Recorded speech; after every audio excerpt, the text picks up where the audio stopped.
Sarcasm Leader Fan Radio Network. It's frustrating. And KFAN.com. 2 minutes, 25 seconds past 3 o'clock Central Standard Time. We welcome you back. It is a Monday extravaganza. It's the afternoon aardvark between now and I'm assuming 6:30 p.m. right here on the Worldwide Leaders. We used to call this station, correct? 6:15. 6:15 we're out. So it's not a 3-hour tour. It's a 3-hour and 15-minute tour right here on the Fan. Guardsy produces the show. My name is Dan Barreiro, former Inkstein Wretch, newspaper of the Twin Cities. We're delighted that you are along for today's bumpy ride. If you, like me, am a little, I guess, annoyed that a temperature of, 22 degrees feels like it's 55 or 60, we're in this together. Because there's something wrong. There's something fundamentally wrong about living in a climate in which you have to feel good about 22 degrees. Feels great today. Oh, my God. It's Didn't even bring a jacket. Didn't need it, did you? No. Did you go bare-chested? Not yet. Not yet. I might on the way out. Maybe tomorrow. Yeah, we'll see. The 6:15 exit time, we'll see. What day? I heard we're approaching 40 sometime this week. Yeah, that's true. Is that later in the week? I think it's later in the week. I'm about to pull up the National Weather Service, but we'll see. Oh, man. Yeah. Is it? So we can't assume we are done with deep freeze, period, though, right? I mean, it's only the beginning of February. It's Feb 2, yeah. We got plenty of time. There might be one or two more, but I guess we'll take everything we can get. And it's sad that we have to be, as I said, thankful for 22 degrees. Power Pack broadcast today on the Aardvark, including Monday regular Jonny Athletic is going to file a live report from Graceland at 3:30. Jonny Athletic tracking, and where else would you want to track the Wolves than Memphis, Tennessee? You have a chance to go to Memphis? Do the Grizzlies have any? The game we played them, beat them the other day in a laugher. They had literally nobody available. Did you see the list? I did. It was It's preposterous. It went 7 or 8 players deep. Well, how do you, with a conscience, sell tickets under that scenario? I don't know that you do. It's not basketball. It just isn't. Sorry, it's not. Neither was it the first of the 2 games with Golden State, or was it the second one? Second, the Monday nighter. The second one. What are we doing? I guess I know you got to play it. It's on the schedule, but it doesn't mean anything. Did you know that this game was deflexed from an 8:30 tip time?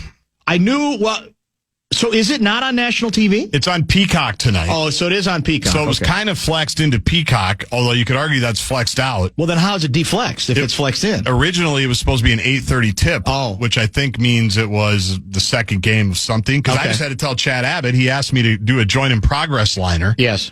For Wolves and Wild. And I said, what do you mean? They're at the same time. He said, no, they're not. And I said, they are. It got deflexed, apparently, which I didn't know. And the original schedule we got like 6 months ago said 8:30, and now it's a 6:30 tip.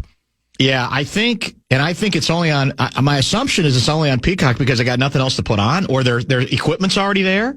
Could be. There's no rational reason otherwise to have this game. And again, Anthony Edwards is a draw in of himself. You could say that's enough. Is he playing? How's the toe?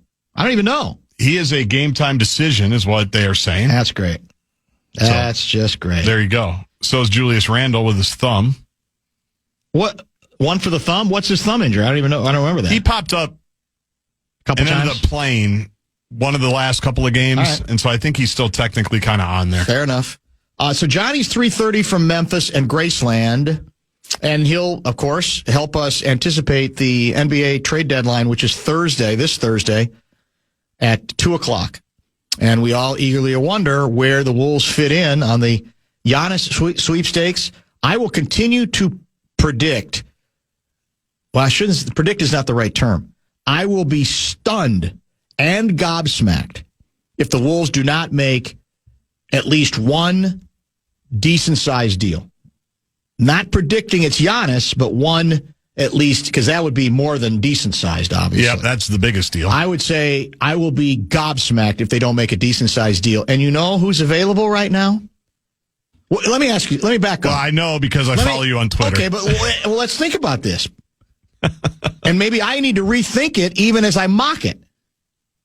So, right now, based on what you see of this roster, what are our biggest needs? Another ball handler. Yep. And another scorer. Bench scoring. Correct. And who, by all accounts, is on the trading block available to anyone who might be interested at a bargain price? D'Angelo Russell. D'Lo departs Dallas. You could get the zeros out, like Randy Moss told us. Yes. Get the 84s out. You could get the zeros out for all of you that still have them. Charlie Swanson, Lexus of Wayzata. And you could wear them again. You could do worse. It's actually not a horrifying idea. Cheap price. Yes. You know he's not going to cost much at this point. He shouldn't. It's going to be a lot cheaper than Giannis. It's going to be a lot cheaper than Kobe White. That's true. The Bulls. That's true. D'Lo. Remember he told Think Kat about it. on that podcast last year that the only thing the Wolves were missing was D'Lo. him. That's right. He feels like, maybe I'll play that coming back. Was that after we got eliminated by Okie City? No. Oh, I thought he would be the miss. If we'd had him for OKC, we would have beaten OKC. Well, I'm sure he still thinks that, but I believe it was during the season when the Wolves were scuffling. Yes. Before they turned it on when Randall came back and went on that run towards the end of the season. Yes. So in his mind, he thinks he's the missing piece here, so he would come here motivated, I would think. That would be incredible. Would that be the second or third time he was with us? No, only second. Second time, right? Yeah, because we haven't. We tried to get him when he signed with Golden State. Remember, we took him on the helicopter ride. Gerson did. I forgot. That's right. We wooed him. And then Rosas traded for him. Yeah. And then he changed the entire vibe of the building, which you'll never give him credit for. I will never, because I don't believe it. He got everybody to stand. Yeah. And we still stand to this day before they score. Which is still annoying. And the San Antonio Davey game, it was 16-0 before the patrons got to stand. Or got to sit down a couple of weeks ago. And so there you go. Well, that's a digression, though, because I want to congratulate one of our listeners who came through beautifully yesterday. Beautifully. I was looking for a term to describe the current Vikings plight at the quarterback position.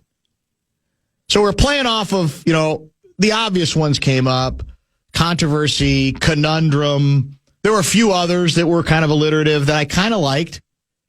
But then I wish, if he's listening again today, text again today, and I'll give you proper credit.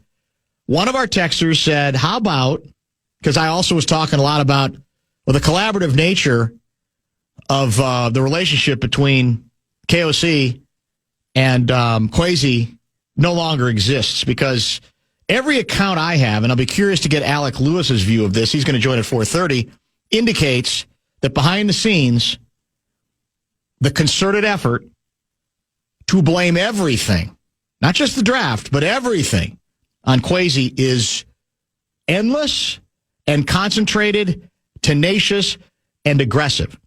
By nature, that means there's no longer anything collaborative going on between the two people at the top. So he said, why not put it together? Why not? Because in effect, the quarterback disagreement, if there was one, and that's part of what I want to get back to today, would indicate a schism. But then he said, well, you probably want a C word, so how about culture chasm? It's perfect. So that's what it's going to be from this point forward until we figure out what the hell happened, where this team is headed. And culture chasm for me has to do with two things. One, the end of the collaboration between the big two, and the part that the quarterback, sequence played in creating the culture chasm. Because you and I haven't talked about this. Oh, see, here it goes again. Now, my phone thought I was dictating. Now, how do you get, it's gone on for like 8, how do you get rid of that? It's still doing it. You doing messages right now? Yeah, I'm saying it's taking down every one of my words during this monologue. And it's still doing it. How does that stop? I don't know. I've never had that happen. How do you stop it? I've never spoken long enough where it assumed I was dictating. Stop it. Oh, now it stopped. Okay. Now I got to delete it. You and I haven't talked about this. And I can't get enough of this story. I spent a lot of time on it yesterday, but you're here today, and I want to get back to it because I have, how do I put it? I'm having a very hard time accepting the central premise of it, which seems to be with each day that goes by, KOC had almost zero interest in J.J. McCarthy. And that Kwesi forced J.J. McCarthy on him. And from that point forward, if anything went wrong along the way, in the early J.J. McCarthy era, it's almost all on Kwesi and almost zero percentage of it on KOC. I ain't buying that. I don't buy it. I refuse to buy it, even if I get the record on Kwesi on the draft is vulnerable. And we can talk about whether he screwed it up regarding bringing Daniel Jones back. But even that, I think, is kind of convenient to blame completely on him. So give me your short version. Are you buying? Because that's the... No, I'm not. The reporting the last few days, it follows the trend that we always talk about. Somebody gets fired. Yep. Sometimes for good reason. But then he or she gets blamed for everything because then the leaks start. People feel more emboldened about going off the record about stuff that they didn't have the courage to go on off the record on before the dismissal took place. And it becomes too convenient for me. I don't buy it either. Number one, because we've already talked about how KOC had already started to acquire more power in terms of personnel, in terms of who they're drafting. That's what we've been led to believe, correct? Well, that's what we've heard for the last year or so. I thought correct. That after the first disastrous draft and some other moves that the head coach got a little more emboldened on what he wanted to do. And it just contradicts a lot of things that KOC himself has said about our young quarterback and his quarterback journey. And I even think about the draft night video that was released when KOC got on the phone with them and talked about things that they talked about on the combine. And what did we talk about, man? We're doing this. Like, there's no way they draft a quarterback without KOC's 100% approval. I just don't see how that is possible. I don't see how that's possible. Let me throw another thing into another monkey wrench into the issue and into the story. Is KOC 100% off the hook as the quarterback whisperer with the way he has worked with and quote-unquote developed J.J. McCarthy? Not for me. Now you can say, well, there's only so much he can do if he ends up being less equipped to start as quickly as I've always presumed that they both thought he'd be. But that doesn't at all include and this isn't Monday morning quarterbacking. On this show, it's been discussed all along. Nobody in their right mind can tell me that early on, this head coach, forget Kwesi, this isn't a Kwesi thing. This head coach, with how he called plays and how he put this team together, his philosophy, did J.J. McCarthy any favors. I mean, I'm thinking of the Wilson. I'm going, you guys can't be that naive, can you? To think that this is all on Kwesi at the quarterback position? So, this is perfect. Text just came in from 612. Let me read it verbatim. My sources say that KOC wanted to call quick pass plays all season, but Kwesi forced him to call nothing but long developing, complicated plays. Brilliantly played. Brilliantly played. That's it. We're like one day away from an anonymous report like that. It's just gotten way, and again, his draft record is impossible to defend. Of course. So he's fireable on that basis. But now we're putting it all in the wash like it's all one big thing. Wait a minute now. Every indication we've had from people who cover this team is, especially when it comes to the quarterback position, the calls are being made by KOC. We hear something different from Alec Lewis at 4:30. Maybe there's a tweener thing, a theory. It's hard to say. Bonus bucks? Yes, the fan wants to give you a shot to win bonus bucks with our national cash contest, and credit is the first keyword of the show. Go to KFAN.com and enter the keyword credit. KFAN welcomes the Black Crows and Whiskey Myers to Mystic Lake Amphitheater. It's on July 28th, and tickets are on sale this Friday at 10 a.m. Get the complete details on all the upcoming shows on the concert page, KFAN.com, keyword calendar.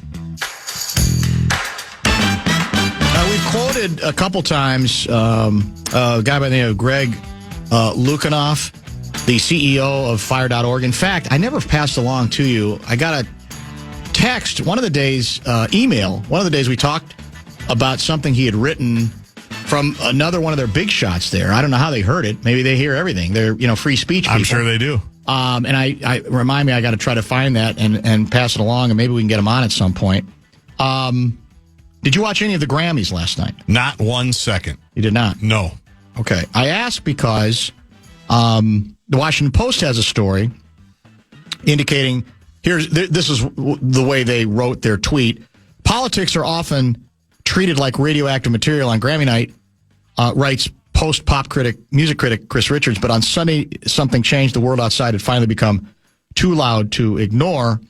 And the pithy reaction from Greg was, yes, celebrities are famously shy with their political opinions. I know, that's a funny headline come there. on. Now, I can get it. I guess at award shows, maybe it had been tempered a bit after the famous commentary from the host, the best host in Ricky Gervais. Golden Globes history. Yeah.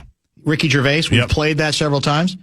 But what kind of world do you live in to think that, actors really are loath to get into anything political? I mean, what world have you been living in the last 25 or 30 years? It just doesn't make a whole lot of sense to me. We will talk hockey with Bill Guerin. This is his exit interview, I think, before he hits Italy. Winter Olympics across the pond, as we like to say in the business. I'm assuming he's leaving soon.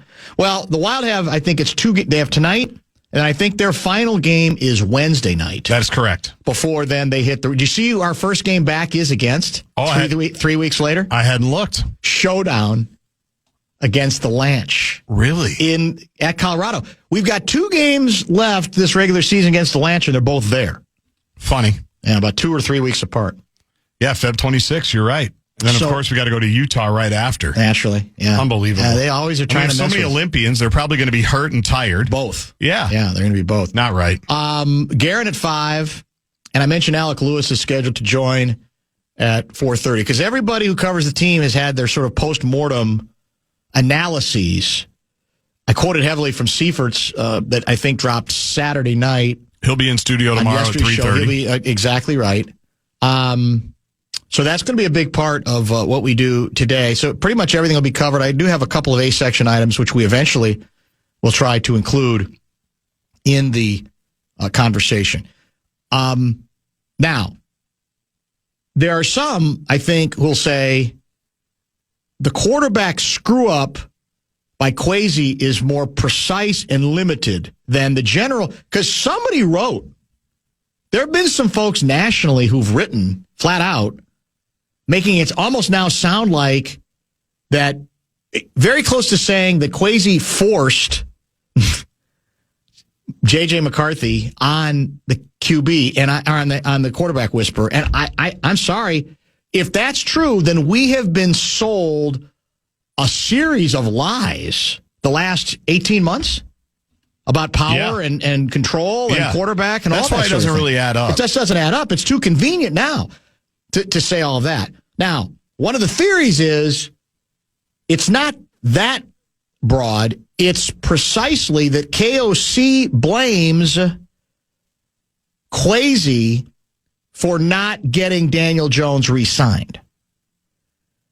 And that deep down, the quarterback whisperer was not sure that JJ was automatically going to be ready from the start of the season, despite the fact that we spent all the money indicating that we didn't, but despite the fact that every quote we heard from everybody, including the head coach, was, he's our guy, right? Yes. Didn't they? I don't know if they ever used those words, but they might as well have, correct? Yeah. There was nothing to indicate that there was anything but full speed ahead on J.J. McCarthy. Nothing. That's what bugs me now about turning this all on Kwesi. But is it possible he failed on Daniel Jones. But here's my question to you. Could anybody have done it? I mean, whoever, you could have the greatest who would be considered the greatest general manager in the history of the National Football League? Oh, man. Who are some of the greats? You mean back in the day, Bill Polian. Now he's persona non grata. They're mad at him, but back in the day, then, and I think the guy in Seattle is considered Schneider's among good. The best right now. Mr. Ted Thompson. That's exactly it. Like Mr. him? Ted Thompson. Yeah. Would it have mattered? Because I'm not sure there's anything that Kwesi could have said that would have convinced Jones that he was going to have at least a 50-50 chance to win the job here. That's the thing. And I'll say again, because everybody, including KOC, made it seem like it was a done deal. So could he have given him more money? Well, I don't know how much money they were going to be able to give him. Would money have mattered? Jones figured out what we all knew. He had a better chance to win the job from the beginning fairly in Indianapolis. And he won the job, played well for a minute, then didn't play all that great. He slid. He did slide. And then he obviously got hurt, which is uncontrollable. Correct. But yeah, that doesn't make any sense to me either, because that was, at the time, everybody was saying, well, yeah, their numbers were competitive, and he went where he had the opportunity, which why wouldn't he have done that? It is very odd. And it's not like I was the biggest Kwesi guy. I don't know how you could be a big Kwesi guy. The draft stuff is a concern. I blame the team more than I do him. If it's what we talked about late last week. When we hired him, he was good Corky. Now we're saying he's dangerous Corky because he didn't show up often enough. He was too detached, and he was too outside the box. And I'm saying, I have no sympathy for you. You guys were strutting the fact that you were thinking out of the box, and you were getting this guy who didn't think like Rick Spielman and didn't grow up in the whole thing. So he did not hire himself. He got hired. Now you're going to be surprised? No, that's on you. That's not on him. So that, to me, I put that on the Wills. And if you're really bothered by the paternity leave thing, maybe just put it in writing. Maybe get a firm policy for all of your employees. That's my favorite part of the whole thing. Yeah, that's become big. Because it's clear it did bother everybody, which I know it's a weird job, and it's probably too long to take an actual paternity leave if you're in the NFL. But it just cracks me up that, and by the way, he left for a couple weeks when his wife had a baby. I mean, who does that? Yeah, right. Which, again, is it the best thing in the world? No. Is it the worst thing in the world? No, but come on. I think it's got some resonance because it's connected to this belief that he was too disconnected anyway, and so then it just becomes another piece. But the X factor that I want to talk about with Lewis, and then we're going to talk about with Seifert tomorrow, is the Rodgers part. Yeah. Because another one of some of the reporting has been suggesting that it was Kwesi who was less interested in pursuing the A-Rod's dream than KOC. Is that convenient after the fact speculation, or is there something to it? Because I'll listen to that if there was a disagreement there. But I'll say again, I'd still be surprised, based on everything we know, that Kwesi, even with the fact that it's supposed to be his roster, technically, would not allow himself to be overruled by the quarterback whisperer if that's supposedly the greatest strength that your head coach represents, right? Handling quarterbacks and working with quarterbacks. So I think in Alex's story, he has a quote from somebody saying they still want to know who the final say was on that. Who made the final decision on Rodgers? He did write that. Which I thought was an interesting one. Yes, and that's never really been established, but is it going to be too conveniently established again to make Kwesi look bad? Because there's nobody to protect Kwesi now. It's just open season at this point, and it happened to Zim. And again, like Kwesi, he deserved a lot of it, but I don't think all of it happened to Tibbs. The guy that's out the door ends up being the Antichrist that is responsible for stuff that he didn't necessarily even have anything to do with. So that's all part of it, I think. We got Jonny Athletic, though. Dateline, Memphis, Tennessee. Why is he in Memphis? Well, it's closing in on the trade deadline. Maybe he knows something. He's got his nose to the grindstone when it comes to trade rumors. So updating us there, I hope, on where the Timberwolves might be headed as we approach the Thursday trade deadline. We'll get into some other stuff with him as well. He'll file a live report from Graceland. He's at the mansion as we speak. Stay tuned. It's time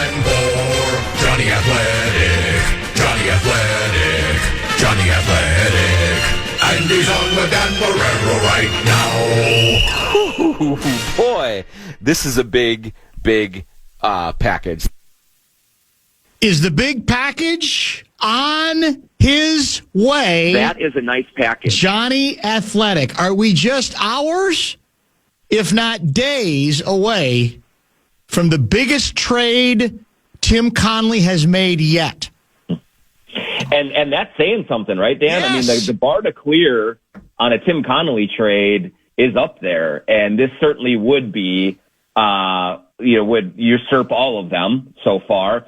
What I can tell you right now today is that the Timberwolves are definitely in on the discussions for Giannis Antetokounmpo. It is very complicated. You need multiple teams involved. You need to find draft picks that they don't have right now.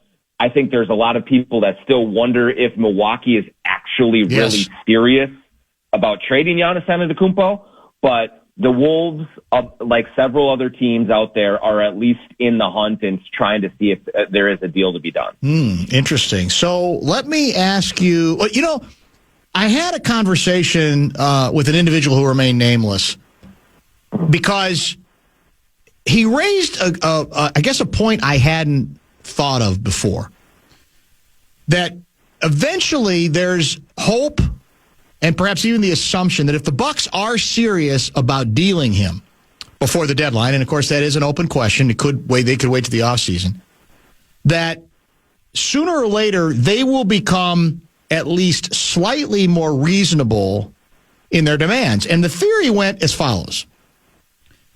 Giannis is not going to go or want to go to a team that has been gutted to get him.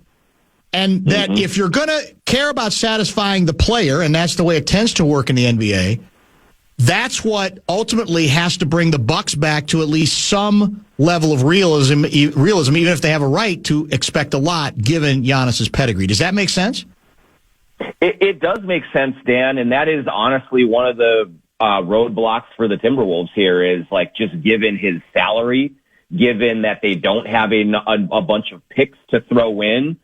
You do have to look at would the amount of capital they'd have to push out the door compromise their ability to contend. But I do think that there is a belief internally that you put Giannis with Anthony Edwards and with a few other pieces that they could hold on to, and that pairing is just good enough to give them a real puncher's chance in the Western Conference this year and especially next season after you maybe make a few more moves around the edges. But I think that to the larger point as well is that there's no question Giannis didn't want to leave Milwaukee at all. But if he does leave and he has gotten to that point where it is time to go, he does want to go somewhere where he can win a championship. And so to get him to be able to sign off on the deal, which is going to be important, you got to say, hey, Giannis, are you in it for the long term? He would have to see a vision for putting a contender out there for the next 3, 4, 5 years. And that is something that any team, including the Timberwolves, would have to show him that, yes, we can do that if we make this move. Is there a scenario that you've heard of or that you envision in which the Wolves could keep Randall and have the third player be, if you assume it's going to be Naz Reid and you assume it's going to be Jaden, as hard as that is for this town and for this team to swallow, is there a way to do it where the third player would be DiVincenzo rather than Julius Randle? And would that make it, from your perspective, a little more palatable on the Wolves' end? Well, so it's certainly possible. I can tell you that the Timberwolves, when they have to try to construct a deal this complicated, you have to look at a million different scenarios out there just to see. I mean, it's very similar, Dan, to last year at this time when they were trying to get Kevin Durant, and they really did believe they were close to doing that with another very complicated deal. Yeah. Yes. Yep, exactly. And so I do think that there are multiple possibilities that are being looked at right now. You're right, though. Let's just look at what we can say. I think, as hard as it would be, you'd have to say that Jaden McDaniels would have to be in the deal. Just to create a package enticing enough for the Bucks to think about it, Jaden would have to be in that deal. And then it becomes a kind of a mass and personal preference thing that happens here, because presumably you would move either Randall or Gobert or Nas as the second branch of that package, and that one of those players maybe even going elsewhere, yes, right, so you can get a first round pick to send to Milwaukee, and then maybe there's another piece, a Dillingham, a whoever, maybe it is DiVincenzo, to get another piece to go back to Milwaukee as well, to get another pick and to really kind of strengthen the offer that you can make with a really good young player in Jaden McDaniels and multiple picks. I will say that my impression, Dan, is that I think that the Wolves really do want to hold on to DiVincenzo. I just think that they really love how he's playing. They love his contract.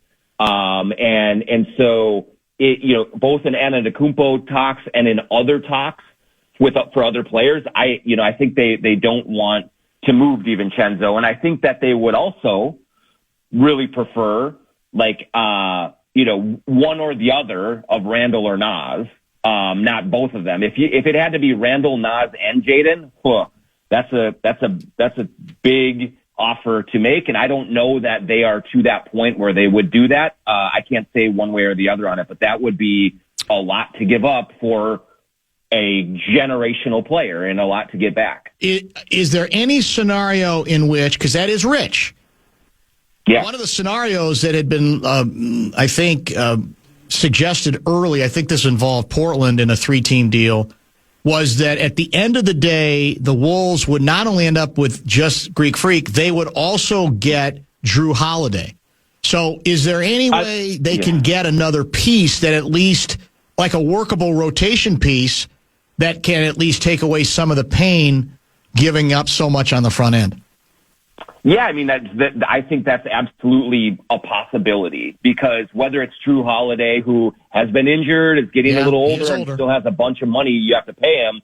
So I don't know if that's the specific piece that you'd look at, but it's possible. And certainly Giannis played with Drew Holiday, won a championship with him, so there's a lot of familiarity there that would make sense. But I think that it would be unwise to assume that if the dust settled on a mega trade like this, that the only piece coming back to Minnesota would be Giannis. I could see any number of different veterans coming by way of team 3 or 4 or whoever to get back here too, to replenish some of the resources that the Wolves would have to use to move out and to get the Bucks to sign off on that. Now we're getting the phone ringing here. Our phone, the big switchboard phone is ringing now here. Look at I heard that during comment a little while ago. I don't know. Yeah, I don't know how to hear. I'll put it on hold or something. Or I don't know. No, that won't do anything. That won't do anything? Okay. No. Well, hopefully we can figure it out. Bring Johnny back. Should I put Johnny back on hold? No, put him back. You put him on hold, so punch him back up. Oh, okay. I see. My bad. Sorry, Johnny. We got all kinds of phone issues here right now. We got a phone ringing in the main phone bank in the studio. People are excited. I understand it. People are excited. Here's the quote I want to get your reaction to. I guess for some Wolves fans, they were aroused by some Windhorse comments this morning about the aggressiveness on Giannis. But he also apparently said this. Let me see if I can find it. If they don't make what I would call a Hail Mary Giannis deal, I think they are aggressively looking to upgrade their backcourt. Now, we certainly talked about that. And I assume, is it fair to say you will be surprised? Let's say the Giannis thing goes nowhere. Is it fair to say you will be surprised if there is not at least one medium-sized move to attempt to add a guard to the mix or a scorer off the bench into the mix somewhere, somehow? Yes, I would be surprised, Dan. I do think they are having talks with a bunch of teams about any number of names, and we've talked about them on your show a lot. Kobe White, Ayo Dosunmu, any of the Jones brothers, a bunch of different players. Throw them out there. But yeah, I still think that the much more likely scenario at when the deadline goes on Thursday is that Giannis is not here, and maybe even likely that he stays in Milwaukee, and that the Wolves pivot and add a bench piece to give them one more ball handler, scorer, off the bench to mitigate some of the Bones Highland volatility and just give them a little bit more depth. But, to keep with the theme, I do think that the Timberwolves, much like a lot of the NBA, is sort of waiting to see what happens with Giannis first. Like, they don't want to go and, like for instance, Cleveland just traded for Keon Ellis from Sacramento. He would have been a nice piece to come to Minnesota. I think that it is presumable to surmise that, maybe the Wolves could have gotten in on Keon Ellis, but they didn't want to give up anything of note that might jeopardize that getting in the way of a potential Giannis deal. So I think that they have to know for sure that they are out of the Giannis sweepstakes before they look at going and getting a guard. And so I think the whole market right now is clogged, waiting to see if there's some clarity that comes from this Giannis situation. Are you intentionally avoiding the Wolves' elephant in the room?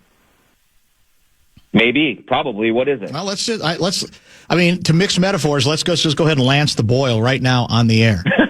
There is available right now at a fairly reasonable, maybe even very reasonable price, a scoring point guard.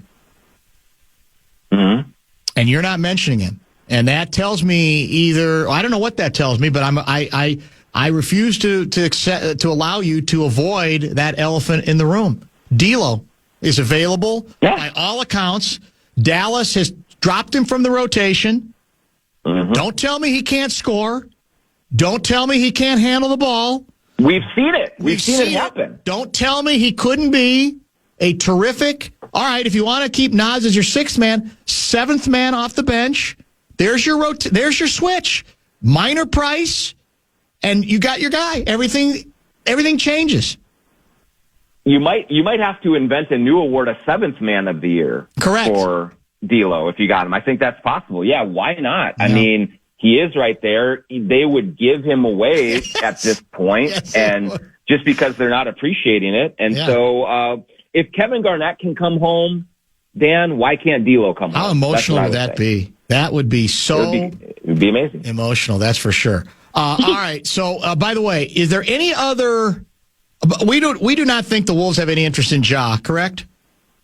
Correct. Yeah, I don't think there's any market really for Ja at all. Why are you there? I'm in Memphis as we speak. Yep. Why are you in Memphis? Graceland trip or what's the deal? I'm in Memphis because what if a Giannis deal goes down? Yeah. I can't be away from the team. No. You got to be ready during for this time. Yep. There's all this kind of him and Han about Kwesi and his paternity leave, but my birthday's tomorrow. I'm going to be in Toronto, Dan, because that's how dedicated I am to this bit. That's impressive. You can't fire me over that. No, that's impressive. And then are there any? So is there another big name besides Giannis that you expect to be dealt? Are we going to see a bunch of deals before Thursday? A few deals? What's the feeling around the league? I mean, it's possible. It's possible that Anthony Davis could be moved. But there's not a lot. It doesn't seem like there's a lot of major deals that are sort of waiting to happen. I think that there was at one point a possibility of Cat being traded from New York, but they've stabilized. They've won 6 in a row now, I think, and so things seem to be okay there.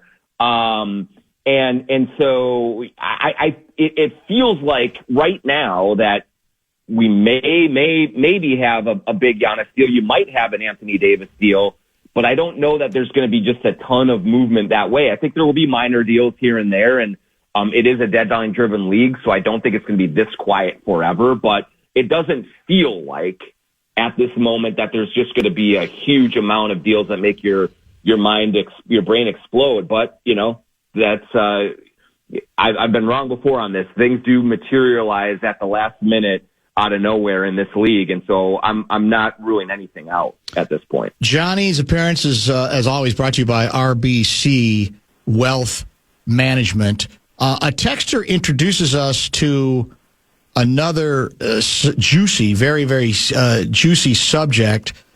Were Johnny's cryptic B-flow comments from last month referring to the culture chasm that we are now seeing very apparently play itself out at TCO Performance Center? I mean, yeah, definitely that was part of it for sure. And I said at the time that I didn't have all of the information to name it right then. But as this all went down, more people get a little bit more forthcoming in the aftermath, as opposed to, right in the middle of everything going on. And I do think it's been reported many places, including at the Athletic, that Flores and Kwesi did not exactly see eye to eye. And that was one issue that Flores was weighing as he was trying to decide his future for, the next several years, whether it should be here or should be elsewhere. And so, I got a lot of people that, said that I was just making this up and that, why would you do that? And of course, this is ridiculous. B-Flow loves it here. The Vikings love him. It's much to do about nothing. But in the aftermath of it, we do look at it and see that, there was some real questioning between Flores and Kwesi, which was, a little bit surprising, Dan, because I think it's well documented that Kwesi Adopho Mensah did kind of accede to Flores on some of the guys that he wanted in free agency, but it was clear that those two did not see eye to eye, and then that was one kind of mitigating factor as Brian Flores was looking at all of his options before he re-signed with the Vikings. Has legitimate criticism and exploration of the Kwesi resume and performance running the draft and being this team's general manager gotten to the point where it's a borderline smear? Because where we're now headed is it's not just the draft he screwed up. He actually screwed up the quarterback thing. We've got some reporting indicating that JJ was more his guy than the quarterback whisperers guy, which I think is preposterous, but that's what's being written. Some saying, well, no, but it was all on Kwesi to get Daniel Jones signed, and he screwed that up, which I think also oversimplifies a challenge from the beginning, given the entire offseason was spent saying we've got our franchise quarterback with J.J. McCarthy, which Daniel Jones might have noticed. So what's the line? We get this all the time. Somebody gets fired. The record speaks for itself. There are holes in this performance, especially from the draft. But are we reaching that point we tend to where we want to pile everything up on one guy and he's getting even more blame than he deserves as it regards the quarterback disaster? Yeah, I mean, it's certainly possible, Dan, and I know you have Alec coming on next hour, and he's like right in the weeds with it, and will be able to give you kind of a blow-by-blow of everything a little bit better. I will say I've had a lot of conversations with people in and around the building about this over the last several weeks, and I do think that there is a little bit that way. Now, one thing I can tell you, which we had heard for a long time, is that because Kwesi was a quote-unquote unconventional hire, there was certainly skepticism that greeted him at the door. And I do think some of the things that went on, both in the draft, with quarterback, with you can even say with the paternity stuff, which actually was a factor in things a little bit there, that he did not win over the organization the way that he needed to. And so now on his way out the door, I do think he's being kind of cast as the one and only issue there. When I am like you, Dan, I think right now that this has happened, I really do believe there's a lot of pressure on Kevin O'Connell to really make things work here, because I do not believe that Kwesi acted unilaterally with J.J. McCarthy. No chance. There's just no way. There's just no chance that he did that, because, as I just said, like, he really went to Brian Flores. Brian Flores says, I want Blake Cashman, I want Van Ginkel, I want these guys. Okay, I'm going to get them. Like, if Kevin O'Connell really did not believe in J.J. McCarthy, either in the draft or going into last season, I have to think that Kwesi would have weighed on that a little bit. But you can also say that, yeah, there were some of the things that he did that did not turn out well, and he did not ingratiate himself as a leader in that organization. And so, maybe he had to go. But now that he is gone, the pressure is firmly on Kevin O'Connell's back to really kind of start to deliver here, because there ain't no finger to point anymore. It's on him now. Guardsy, Kwesi in studio tomorrow between 4 and 5. Is that the rumor? He's got a school event for his children, so he's not going to be able to come. See? Otherwise, this he guy. would. Yeah, it's already started. Yeah, now even Guardsy's piling on. No, I'm not. I think and it's he was dumb. on Kwesi's side on that part of it, on the paternity stuff. I am too. All right. Well, anything else we got to get to from Memphis? Does Memphis have any active working players who might show up tonight as opposed to the game the other night? Yeah, I haven't gotten the injury report yet. I have to look at that, but I hope that one of those guys, Ja or Jaren Jackson or somebody does play, because it was pretty bleak on Saturday night. But then, Anthony Edwards and Julius Randle are both questionable for tonight as well with their own little ailments. So, we'll see exactly what happens. But if I'm here and Giannis arrives, it'll be worth the trip. So we'll see what happens. I hope they need, just tell Anthony he needs to drain that toe. I mean, I even know that much. Just get that infection drained. Isn't that the first step? That's always worked for me. Yeah. I don't even endorse strep, but that always did it for me. But I'll bring that up to him today when I see him at the arena. See how that goes with him. Keep us posted if there's any trade updates we got to get to before we're done at 6:15. Thank you. Will do. Thanks, Dan. That is the one and only Jonny Athletic, RBC Wealth Management, the fine sponsor. He is joining us today from Memphis, where the Wolves will be back in action tonight. A game, Guardsy tells me, will be picked up in progress on the Fan after the Wild game. In addition, it'll be on the Timberwolves channel, so it'll be a combo platter of even both. Let's make this the top of the hour pause. Don't forget Alec Lewis to revisit a lot of this Vikings chatter at 4:30. And we expect the general manager of your Minnesota Wild, your favorite hockey team in the world, Bill Guerin, before he heads off for Italy very soon, he will join at 5:02.